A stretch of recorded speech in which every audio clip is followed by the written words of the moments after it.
виде. Здравствуйте, дорогие друзья, это Лобковский, взрослым о взрослых. Ну что, начнем отвечать? Давайте, добрый вечер. Алло. Здравствуйте. Алло. Добрый вечер. Добрый вечер, Михаил. Добрый вечер, Мари. У меня есть время на комплимент или сразу можно вопрос? Очень короткий комплимент и подлиннее вопрос. Михаил, спасибо вам большое. Вы мне очень помогли разобраться. Кстати, не знаю, говорили вам это или нет, но ваши правила как-то мягко наложились на то, что я пользовалась правилами Пушкина. Вот. Пользовалась правилами кого? Александра Пушкина. Сергеевича. Ну, знаете, душа моя Павел, держись моих правил, люби то-то, не делай того-то. Да, в этом смысле, понятно. Пока... Да, я понял. Михаил, вопрос у меня такой, вы знаете, мне очень сложно, например, когда я еще не сосредоточена на каких-то своих там проблемах, да, вот когда я понимаю их, я очень легко выхожу. То есть я понимаю, что это будет, как будет, и если это будет, что мне надо делать или не делать.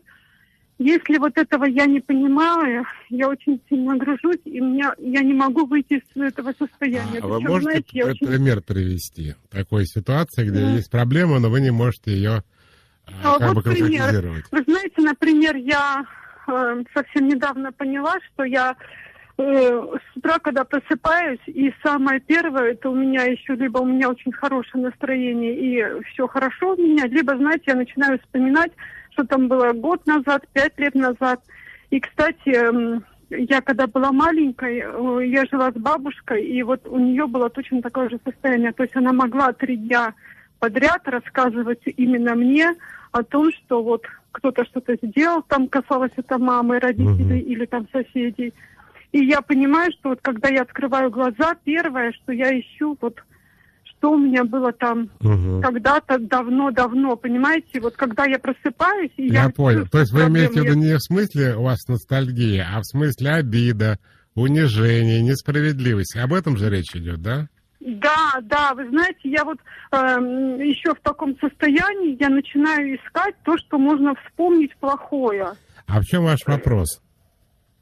Вопрос, как мне от этого уйти, как мне от этого избавиться. Я не могу это сделать никак. От этого если избавиться... у меня конкретная проблема, которая вот сейчас, я ее, например, могу решить, либо я понимаю, что она от меня не зависит. Я вообще про нее не... Я об этом очень много рассказывал, и вам тоже, конечно же, расскажу, как от этого избавиться. Поехали. Значит, первое. Для того, чтобы избавиться от этого, надо поменять свою психику, поменять нейронную сеть. Дело в том, что сам механизм того, что вы рассказываете, он очень интересный. Люди же как рассуждают, что если они о чем-то заморачиваются, значит, для этого есть причина. И вот вы говорите, а когда нет причины, когда я не понимаю, почему вот я так чувствую себя или я думаю об этом. Так вот, дело в том, что по моей методике речь идет о том, что у вас есть вообще тревога, как, к сожалению, нездоровые свойства вашей нервной системы. То есть у вас есть некая тревожность, которая заставляет вас прямо с утра, когда вы просыпаетесь, найти что-то, что эту тревогу подпитает, то есть, говоря по-русски, на чем вам заморочиться. А дальше, когда это находится, реальная причина, вы типа успокаиваетесь, потому что как бы есть ситуация, и она решается. Вот ровно как вы и формулируете. Но когда есть что-то, что не очень понятно, и вы не можете это конкретизировать, не можете контролировать, и не можете ничего с этим делать, то вам становится еще хуже. Вас начинает накрывать это состояние.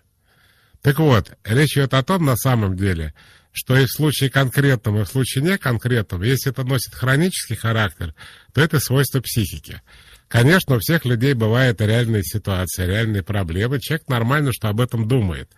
Но когда это продолжается годами, когда это продолжается каждое утро или очень часто, то понятно, что психика все время требует питания.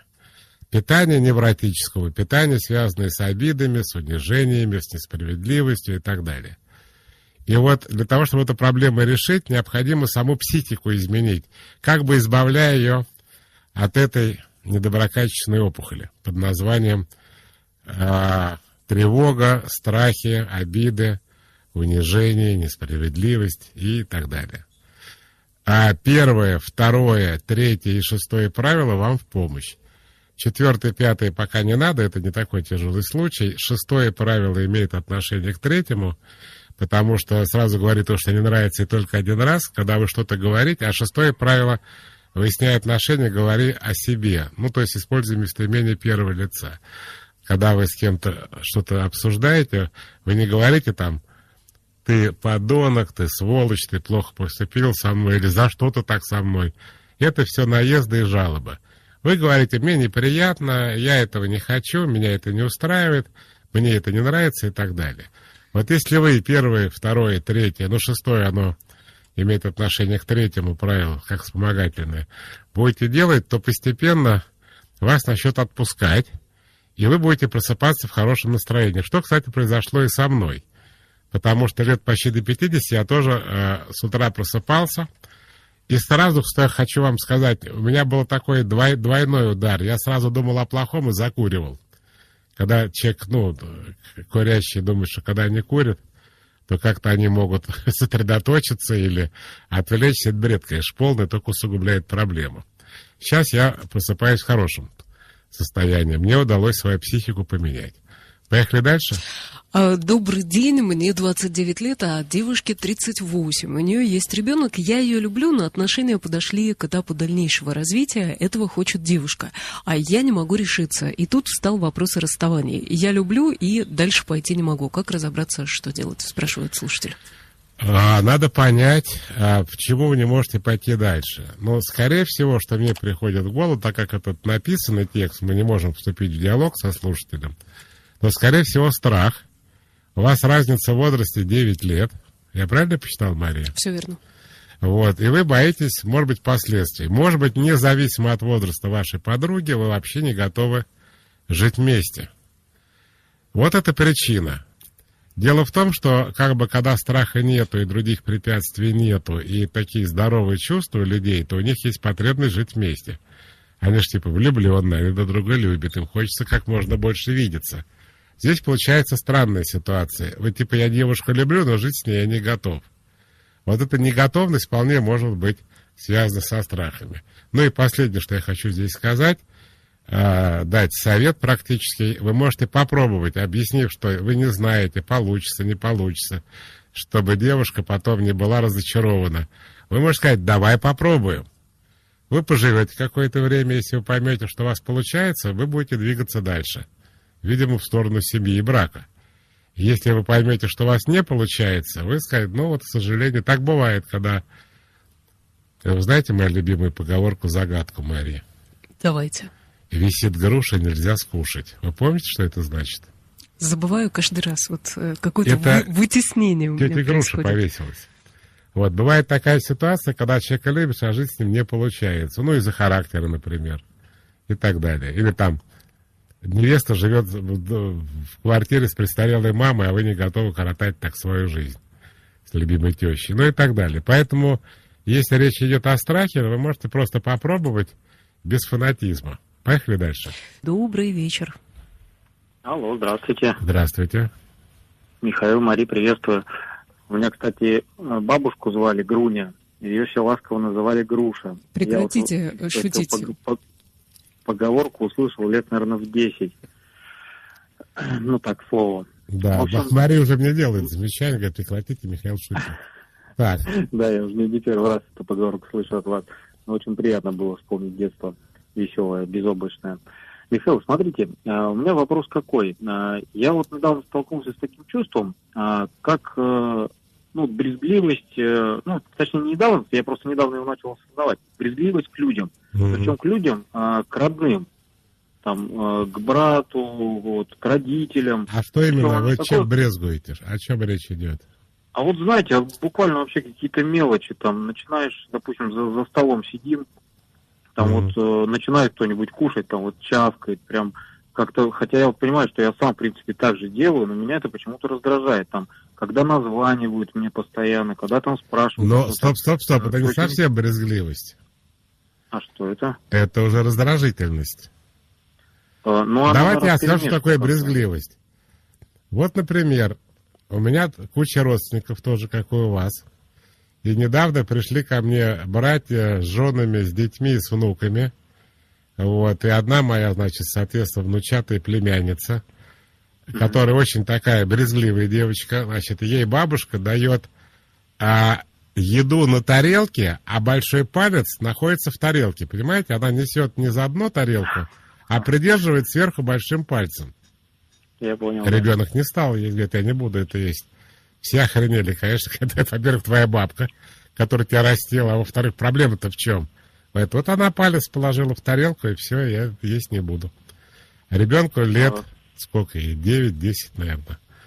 Вот, ну, это да, это прямое. Ну, это прямая брезгливость. А вы сейчас говорите о том, что вас раздражают, когда, ну, ладно бы про чавканье, да, но они когда звонят, это же другая уже ситуация, это уже раздражение так, на них.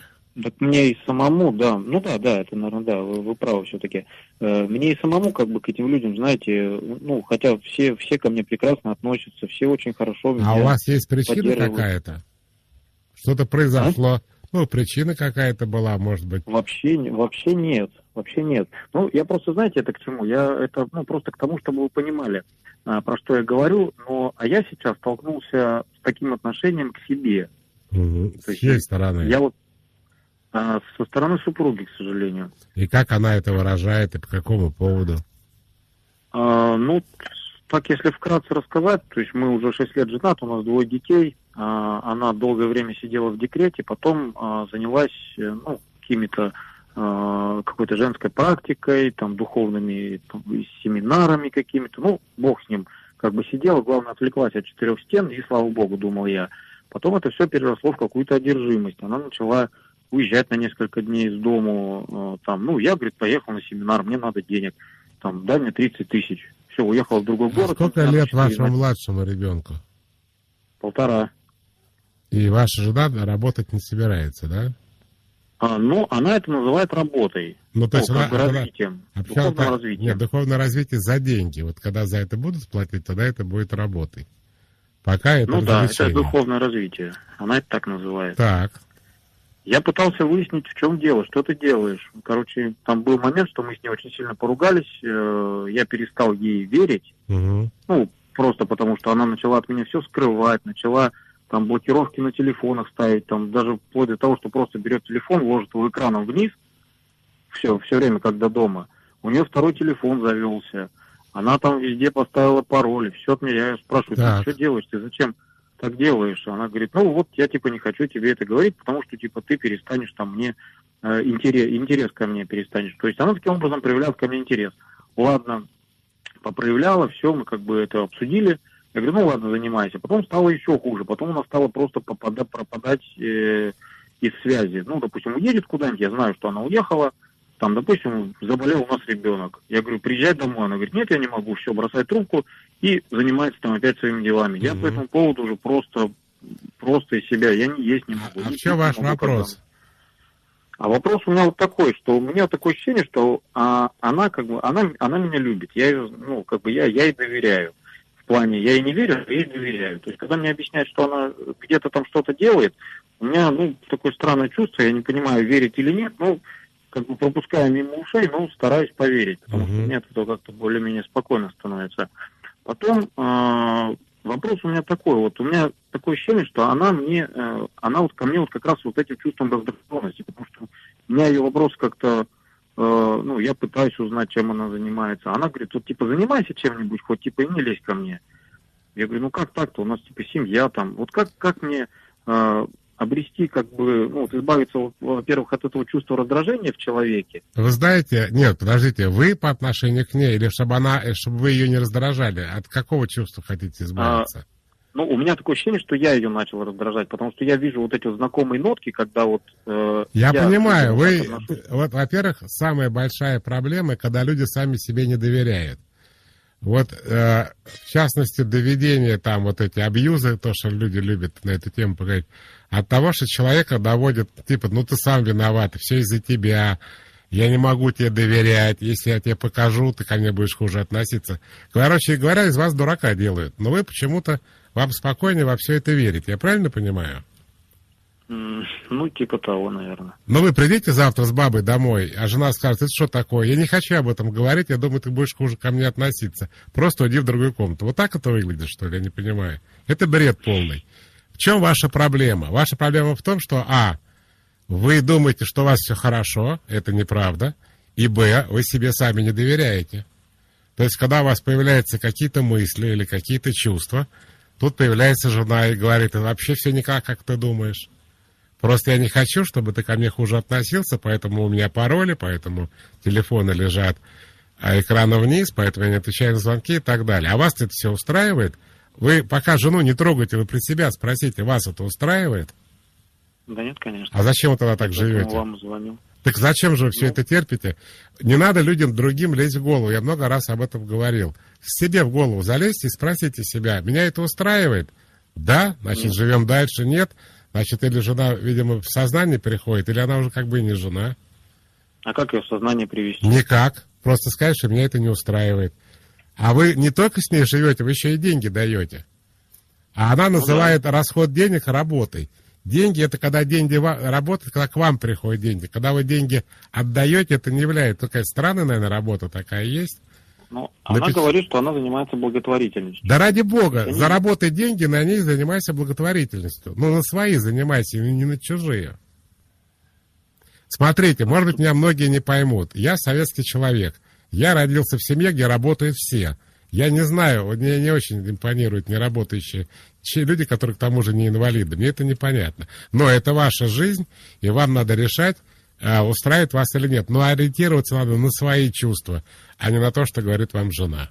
Успехов.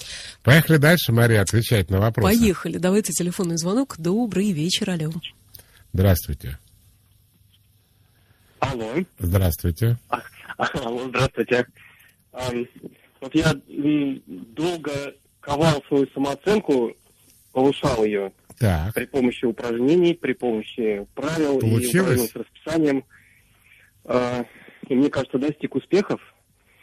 Алло, прием. Да, я слышу. И тут произошло событие, из-за которого самооценка моя рухнула. Ну, в общем, определенные люди, так сказать, предложили мне подписать соглашение и оказывали давление на меня. Я поддался на это давление, у меня был определенный страх, тревога, я на это поддался, манипуляции. Подождите, а вы не можете немножко коротко раскрыть, что вызвало у вас страх и тревогу? Ну, это были работодатели, и был конфликт. И, как мне говорили, что вот если вы сейчас не подпишете, то уже не будет, а мне очень хотелось соглашение подписать. А вы не хотели подписать соглашение? Да, я хотел, определенные пункты этого соглашения мне были нужны. А то, что они вам предложили, кроме пункта, вам были не нужны. Но вы что-то испугались. А что вы испугались? То, что если это соглашение не будет подписано, значит, конфликт разовьется, меня там уволят по статье, будут суды, и это вот вызывало у меня тревогу, я думаю, что так. Так, дальше рассказывайте. И, в общем, я это подписал, и потом, когда я на трезвую голову это прочитал внимательно, оказалось, что оно содержит, кроме того, что мне нужно, еще много того, что мне не нужно совершенно. И в таких формулировках, что, это не что-то такое страшное, не то, что я подписался там выписать все свое имущество. Я понимаю, но неприятное, да? Что-то так, скажем, если следовать строго вашим рекомендациям, я очень, мне понравилась одна рекомендация, что если вы что-то сказали или написали, то нужно обязательно это выполнить. Так. И вот если строго его выполнять, то мне нужно за каждым своим словом следить. Его очень трудно, во-первых, выполнить, а во-вторых, мне очень не хочется. А можно делать. Вопрос вам задать? По этому договору вы уволиться можете? Еще раз повторите, пожалуйста. Уволиться вы можете? А я уже... Это было соглашение, расторжение трудового договора по соглашению сторон. С дополнением. Вы знаете, вот я пока не улавливаю проблему, но рассказывайте дальше. Проблема в том, что у меня упала самооценка, я начал, мне очень не понравилось то, что я поддался на страх, на манипуляцию, во-первых. И, во-вторых, я теперь то, что я, условно говоря, подписал, написал, я выполнять и не хочу, и это очень сложно сделать. И получается, что я, опять как бы скатываюсь вот в это вот безответственное такое поведение. Но если вы уволились, что вы должны еще выполнять, если вы там не работаете уже, я не понимаю. Соглашение как бы оно содержит продолжение. То есть я подписал на 5 лет, что я должен определенные там, сохранить конфиденциальность информации. Ну, можете сохранять, а в чем проблема? И вот, допустим, я вам рассказал про то, что вот начальство... Вы ничего не рассказали про информацию о компании, в которой вы работали вообще. Ну да, я... Естественно, я специально я говорю. Думаю... Хорошо, а в чем ваш вопрос? Вопрос в том, как мне самооценку как бы обратно вернуть вот в ситуации, когда я понял, что я... Я вам отвечу на ваш вопрос. Значит, смотрите, чтобы вернуть самооценку, во-первых, надо принять на себя ответственность за свои действия. Не говорить, что мной манипулировали или мне угрожали, а сказать, что в этой ситуации я взвесил возможные последствия, буду я подписывать или не буду, и принял для себя решение, что мне надо подписать. Вы можете так формулировать? А уже все, мы остались. То есть, когда человек говорит, я сделал так, как я хотел сделать, то ему уже как бы не очень-то и обидно. Вот предыдущие слушатели, у которых были большие проблемы с женой, чтобы ему было не обидно, я надеюсь, он нас еще слышит, тоже хочу сказать, вот у вас такая ситуация, которой вы поделились, позвонив на радио. Дальше, если вы будете принимать какие-то меры, то с вами ничего не случится, потому что вы контролируете ситуацию, вы принимаете решения. Но если вы будете все это бред, все это вранье принимать за чистую монету, и дальше произойдет что-то неприятное, вы скажете, слушайте, я ей верил, а оказывается, она меня обманывала, то вам будет обидно, потому что вы сейчас, я не знаю по какой причине, то ли вы жену любите, то ли потому что у вас 2 детей, не знаю. Все это проглатываете, типа, нормально все, да, она мне объяснила, мне просто это не очень приятно, но как бы я ей верю. Так она же вам не верит. Вот если вы какие-то, начнете действия предпринимать, то вы будете, отвечать за то, что вы делаете. Если вы ничего не будете делать, может быть обидно, что с вами так поступили. Да часто у людей бывает, когда они не хотят брать на себя ответственность за то, что им как бы и так понятно. Ну, поехали дальше. Так, Екатерина нам пишет: добрый день, я застала парня за перепиской с другими девушками на сайте знакомства. Нифига Была себе. массовая рассылка и в письме предложение встречи для секса. Не очень понятно, но, очевидно, парень предлагал. С его слов, это только переписка, и я в этом тоже виновата, потому что я его не хвалила. С момента, как обнаружилась переписка, мы не близки, уже где-то 1,5 месяца, он оправдывался перед моей подругой, что не хватало на меня сил, потому что энергия уходила на этих девушек. И еще он винит своих родителей за их воспитание. Он не считает изменой онлайн-секс и даже встречи с девушками. Вопрос, можно ли его изменить, не стоит, и стоит ли вообще или не стоит продолжать отношения, и уточнение, при этом он говорит, что хочет со мной расписаться и жить вместе. Я принципиально не съезжаюсь, потому что пока не могу понять, что это серьезно. Ну, во-первых, вы оба не очень мне представляетесь, как бы... давайте я скажу в более такой нежной форме. Немножко странные вы люди. Значит, ваш парень вам изменяет, обвиняет вас в том, что из-за вас, из-за его родителей он это делает. Да это, конечно, полный. Затем рассказывает подруге, что у него не хватает энергии. Да, из-за этих девчонок на вас не хватает. И вы тут спрашиваете, типа, так все-таки он мне жениться предлагал. Слушайте, значит, как эта ситуация выглядит? Опять мы попадаем в историю, когда вы имеете какие-то чувства, какие-то мысли, но вы им не доверяете. Потому что вот эти абьюзеры, манипуляторы и, как любят говорить девочки, перверзные нарциссы, они прямо из вас веревки вьют, что, в принципе, несложно. Достаточно сказать, я хочу с тобой расписаться, и вы тут прибежите уже обратно. Так вот, этого ничего бы не было, если бы все люди ориентировались на свои собственные чувства, к чему я призываю в своих правилах. Вы должны спросить себя, что я чувствую. Вы говорите, я чувствую, что мне очень неприятно, меня обманывают, за моей спиной парень идет, значит, на свидание с какими-то девчонками с сайтов знакомств, он с ними переписывается и так далее. Хочу ли я жить с таким человеком? Да нет, конечно, не хочу. Вместо этого вы спрашиваете, а можно с ним что-нибудь сделать? Да с ним что можно сделать? Вопрос, зачем? У меня все. Здрасте. Здравствуйте. Говорите, пожалуйста. Здравствуйте, Михаил и Мария. Михаил, скажите, пожалуйста, а можно мне... Я хотела бы назвать на весь мир мужчину, на которого обижена, который мне сделал больно. Но и если рассказать свою не историю. против, то давайте. Без паспортных данных, конечно. А я приготовился записывать. Я тогда ладно. только спрошу, цензурно или нецензурно? Давайте так. Нет, очень, конечно, цензурно, ничего такого, что вы сами Да, не пожалуйста. употребляете. Какая вы добрая женщина, давайте. Да, вообще. Вот девушка рассказывала, у нее парень виртом занимается, а я хотела рассказать, у меня был роман с виртуальщиком.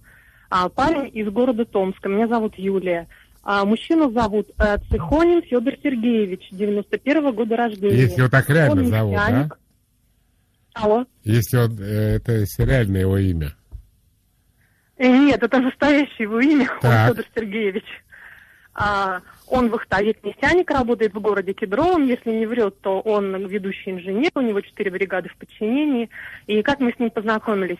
У меня дочка пошла в школу, у нее были проблемы с вниманием. Мы сходили к психологу, психолог дочку посмотрела и говорит, какие-то проблемы, а вы вот как? Вот вы развелись недавно, как у вас личная жизнь? Я говорю, да так вот, только детьми занимаюсь. Она, а что ж так?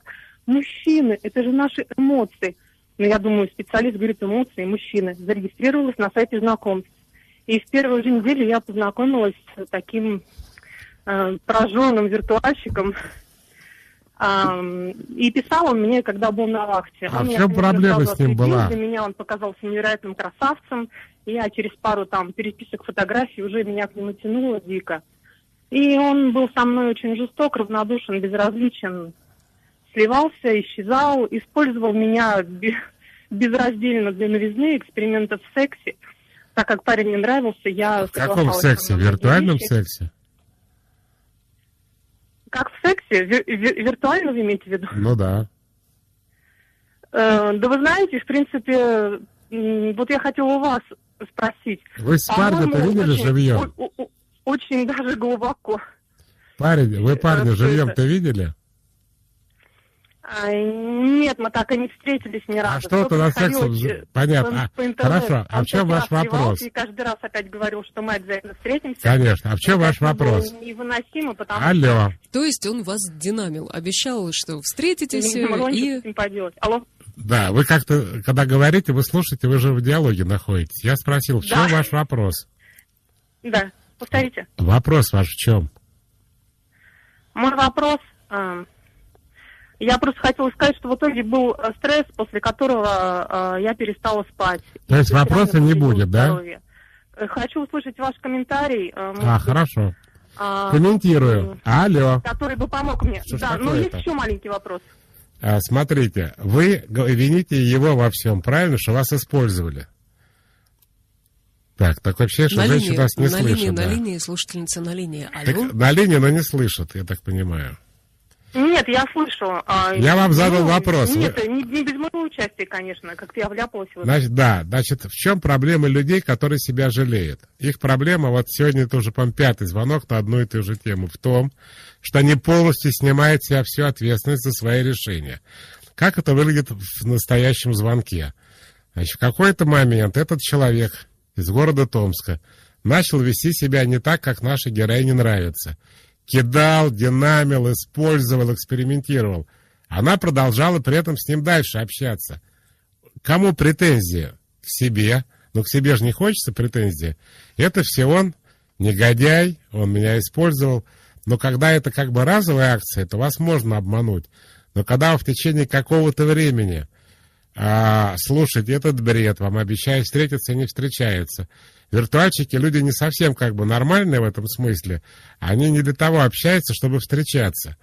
Поэтому я хочу дать совет, во-первых, всем, кто знакомится в сетях.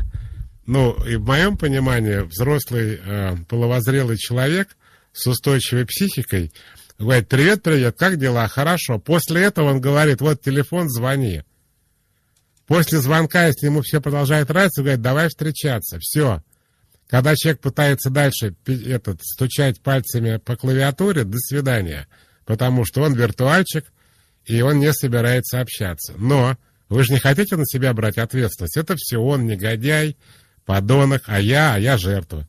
Во-первых, это очень, ну, как сказать, для человека плохо, когда он считает себя жертвой, когда он считает себя обманутым, введенным в заблуждение. Человеку это не полезно. Человеку лучше на себя взять ответственность за то, что он все сам... Да, тут не надо выражаться, я забыл, никому не надо, да. Особенно, как это, прошляпил, пропустил, он знал, что все плохо, что ему не нравится, но его не отпускало, это было наваждение, он влюбился и бла-бла-бла. Что-нибудь такое хоть придумайте.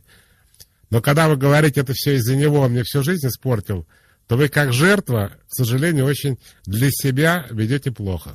Но, тем не менее, я добавлю, что вот этот вот виртуальщик из Томска большой-большой чудак. Сказать здесь больше нечего, как говорят эфирное слово «чудак». Как большинство виртуальщиков, да, из разных городов. Тут вот надо поддержать слушательницу, а дальше уже разбираться.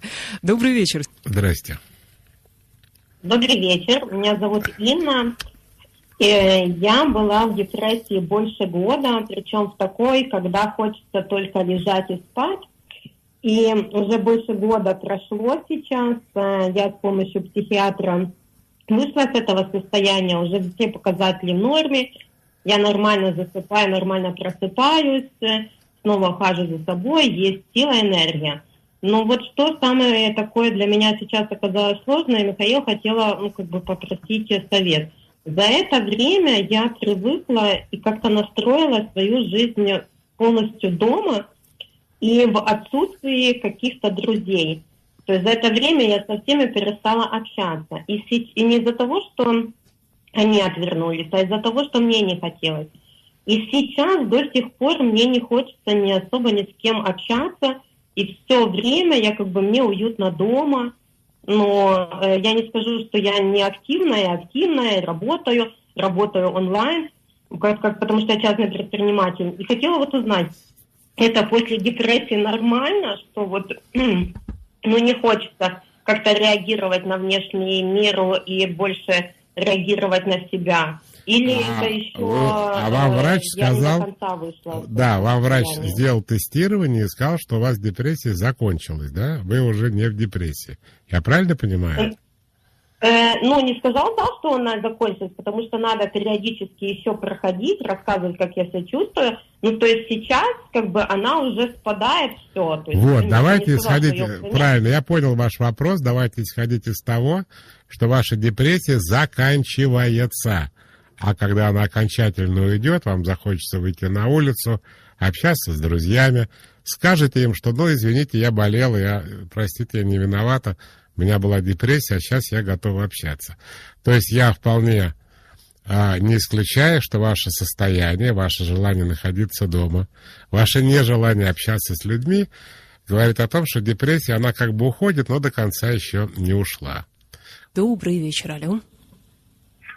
Добрый вечер, меня зовут Станислав, с супругой живем 11 лет, общая дочка 10 лет. Как и ранее слушатель звонил, спрашивал по поводу отношений, чтобы не мучить друг друга. Примерно такая же ситуация, понимаю, что нужно расходиться, но есть проблема, это ребенок. Не подскажете, на ваш взгляд, есть какой-то оптимальный возраст для ребенка, которого следует подождать, чтобы безболезненно расстаться, или же не стоит ожидать какого-то определенного возраста? Тут решать вам, специального возраста нет, и понятно, что если ребенку будет лет 50, и у него будет своя семья, он спокойнее к этому отнесется. А пока он ребенок, решать вам, и, что еще добавишь, такого возраста нету. То есть более зрелого возраста нет смысла ожидать, 14-15 лет, менее болезненно перенес ребенок разлуку. 14-15, там пубертат, там может быть даже более болезненно. Там у ребенка у самого кризис в это время. Так что решайте сами. Спасибо большое за совет. Спасибо. Пожалуйста. И еще один телефонный звонок. Здравствуйте. Алло, здравствуйте. У меня такой вопрос. Я, конечно, знаю ваш совет про то, что если, допустим, мама ведет так, как мне не нравится, вплоть до того, что прервать с ней общение. Но ситуация усложняется тем, что у меня есть еще папа. с которым я общение прерывать не хочу. А они, как вы понимаете, живут вместе, и никуда от них их разъединить невозможно. А ситуации бывают с мамой такие, что, допустим, я ее прошу, сохранить какую-то мою тайну. Она говорит, свои тайны держи при себе. Но если я ей не рассказываю свою тайну, она обижается, потому что я ей эту тайну не рассказала. Или, например, ситуация, у меня маленький ребенок, я ее прошу, не открывай окна, потому что ребенок может выпасть. А если мне жарко? Я говорю, получается, тогда мы не можем к тебе приезжать в гости в то время, когда тебе может быть жарко. Не ставь мне ультиматум, я в своем доме делаю, что хочу. Ну, а проблема-то в чем? Проблема в том, что как решить эту ситуацию, как поговорить с мамой, чтобы и она не обижалась. Я не вижу, не могу не общаться. Честно говоря, я не вижу. Но мне хочется... Да, я проблемы не вижу. Проблема в том, что конфликты постоянно идут, потому что она говорит, я делаю, что хочу. Давайте по порядку. Мама живет у себя дома и хочет открывать окна, и ей плевать на ребенка. Не надо ей возить ребенка. Ты мне ставишь ультиматум, и получается скандал. Почему ультиматум ставлю? Просто не привожу ребенка. Не хочет мама... Я тоже ей так отвечаю. Нет, ты мне ставишь ультиматум, я в своем доме... Это мамина проблема уже. Это же не ваша проблема. Это уже мама. Вы же с ней не конфликтуете, это она там крыльями машет, но это ее дело. Следующее. Она вам говорит, я не собираюсь хранить твои тайны, значит, не надо с ней делиться тайнами. Ты не рассказываешь мне, почему ты не рассказываешь. Я не хочу. Могу сказать конкретно. Ситуацию. Я усыновила ребенка, и пока у меня процесс этот шел, естественно, я не хотела рассказывать, по определенным причинам, в широкой массе людей. Так. Близкие мои знали, семья знали, все. Но маме пришлось мне рассказать в самый последний момент. И она очень сильно на меня обиделась за то, что я не поделилась с ней. Ты хранишь от меня какие-то секреты. Я говорю, давайте поговорим с вами хотя бы на эту тему. Я буду хотите вы за маму, я за вас. Вы маме не говорите до последнего постановления ребенка. Мама говорит, ты хранишь от меня тайны. Да, храню. Вопрос в чем? Мне обидно. Ты же сама сказала, что ты не будешь хранить тайны, что это мое дело. Но я и не говорю тебе. В чем проблема-то? Ты устраиваешь тайны мадридского двора от меня. Это вы ходите, вы интриги плетете против меня. Я говорю, ты же сама просишь сохранять это. И все, и она обижается. Это опять превращается в конфликт. Да, но вы не участвуете в конфликте. Чем вы можете помочь решить эту проблему? Вы маме-то не подыгрываете. Мама ведет себя неадекватно. Маме, кстати, сколько лет? Много, почти 70. 70, по-вашему, это много, да? Понятно. Много — это 95. И тогда можно было говорить о деменции. Но мама и в 70 ведет себя так. Почему, я понятия не имею. У нее какие-то проблемы с нервной системой. Она обидчивая, видимо, ранимая, конфликтная и так далее. Вы там не участвуете просто. Мама вам говорит русским языком. Хочу окна и открываю. Вы говорите, окей. Открывай, я ребенка не привезу. Мама может хоть головой об стену биться. Не надо не надо ей отвечать, не надо с ней это обсуждать. Вы ей сказали, хорошо, мама, открывай окна, но ребенка я не повезу. Что там мама будет истерить, это вас не касается. Или мама вас предупреждает, что она не собирается хранить тайны. Хорошо, она не хранит, вы не делитесь. Дальше мама начинает опять хлопать крыльями и рассказывать, что все против нее, что это тайна мадридского двора. Не надо маме ни комментировать, ни отвечать. Тем более, согласно 4-му правилу, вас ни о чем и не спрашивают. У вас нет повода вступать в этот конфликт. Я думаю, что если вы будете себя так вести уверенно, мама перебесится и успокоится. Но я бы не рисковал все-таки ребенка отвозить, окна она по-прежнему открывает. Мария. Наверное, уже ничего не успеем. Михаилу осталось 56 секунд. А короткий вопросик? Тут все вопросы на уровне жизни и смерти. Лара пишет. Осталась одна после того, как сын влюбился и ушел. По выходным совсем тошно от одиночества, спасает коньяк. А как из этого выпутываться? Посоветуйте что-нибудь. Ну, идти к психиатру и лечить алкоголь, если у вас проблема, алкоголизм с алкоголем. А самое главное, понять, что ребенок не может затыкать пустоты вашей жизни. Что еще влюбился и ушел. Он взрослый человек. У вас должна быть своя жизнь. Если вы хотите выйти из этого плохого состояния, вам надо, собственно, развивать свою собственную жизнь, чем-то заниматься, чем-то интересоваться, и все у вас тогда наладится.